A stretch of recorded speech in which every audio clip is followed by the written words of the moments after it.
छत्तीसगढ़ के बीजापुर में सुरक्षा बलों और नक्सलियों के बीच मुठभेड़। इस मुठभेड़ में सुरक्षा बलों के 5 जवान शहीद हो गए, वहीं 12 जवान घायल बताए जा रहे हैं। सुरक्षा बलों ने एनकाउंटर में 3 नक्सलियों को मार गिराया है। जम्मू कश्मीर में आतंकियों के खिलाफ सुरक्षा बलों और पुलिस का ऑपरेशन जारी। शोपियां में 4 से 5 आतंकियों को घेरा गया है। घेराबंदी के बाद आतंकियों ने फायरिंग की। सुरक्षा बल, सेना और पुलिस ने मिलकर मोर्चा संभाला हुआ है। पीएम मोदी ने बंगाल में एक के बाद एक 2 रैलियां की। हुगली के तारकेश्वर में पीएम मोदी ने ममता सरकार पर जमकर हमला बोला। पीएम ने कहा कि वोटिंग के साथ दीदी की बौखलाहट बढ़ रही है। दीदी ने लोगों के साथ विश्वासघात किया। असम के तामुलपुर में आज प्रधानमंत्री मोदी ने रैली को संबोधित किया। पीएम मोदी ने कहा कि 2 चरणों की वोटिंग के बाद तय है कि एनडीए सरकार बनेगी। असम को हिंसा में झोंकने वाले लोगों को जनता ने नकार दिया है। साउथ 24 परगना के कुल्पी में ममता ने रैली के दौरान बीजेपी पर जमकर हमला बोला। ममता ने कहा कि बीजेपी और मेरा धर्म अलग है। बीजेपी एंटी वुमेन है। बीजेपी में दम है तो चंडी पाठ करके दिखाए। तमिलनाडु में अमित शाह का शक्ति प्रदर्शन। चेन्नई में अमित शाह ने रोड शो किया। चेन्नई में अमित शाह के रोड शो में जबरदस्त भीड़ उमड़ी। कहा तमिल की महिलाओं के लिए काम करेंगे। वहीं केरल में भी अमित शाह ने रैली की। बंगाल के उलुबेरिया में सीएम योगी आदित्यनाथ ने किया रोड शो। रोड शो में जबरदस्त भीड़ दिखी। सीएम योगी के रोड शो में जय श्री राम के नारे लगे। हर ओर भारत माता की जय से गूंजा।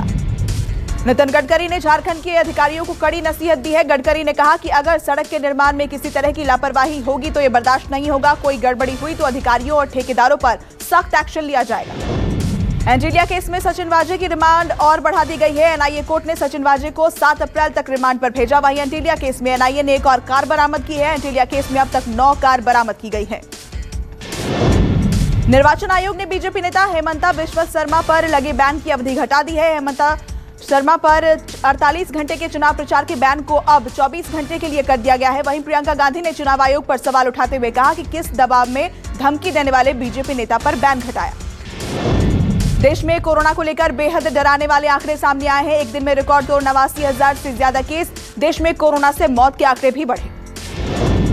महाराष्ट्र में बेकाबू हुआ कोरोना। 24 घंटे में 47,827 नए मामले सामने आए, जबकि 202 लोगों की मौत हुई है। महाराष्ट्र में पुणे में एक दिन में 9,086 नए केस। वहीं मुंबई में कोरोना के 9,090 नए केस मिले हैं।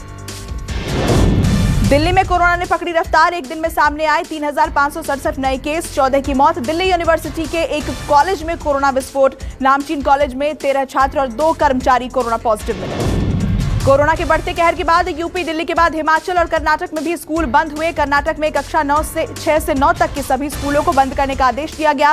हिमाचल में भी संक्रमण को देखते हुए ऑफलाइन क्लासेस पर 15 अप्रैल तक पाबंदी लगा दी गई है।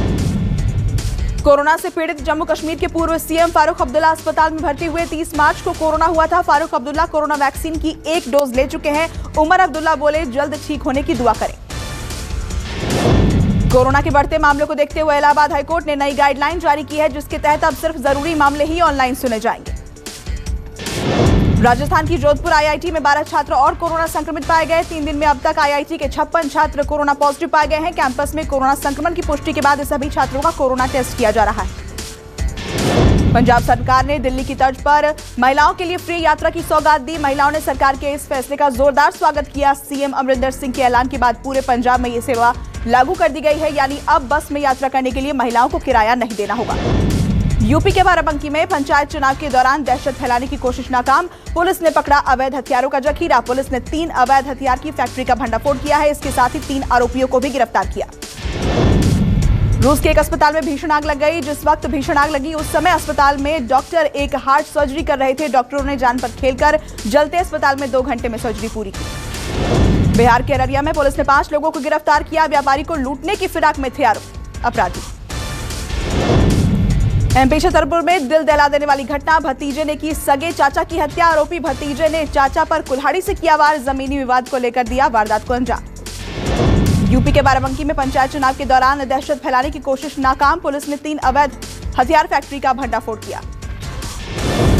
भारतीय रेल जल्द ही अपनी यात्री सेवाएं पूरी तरह शुरू कर सकती है। पीटीआई के मुताबिक 2 महीने में पूरी तरह बहाल हो सकती है यात्री सेवा।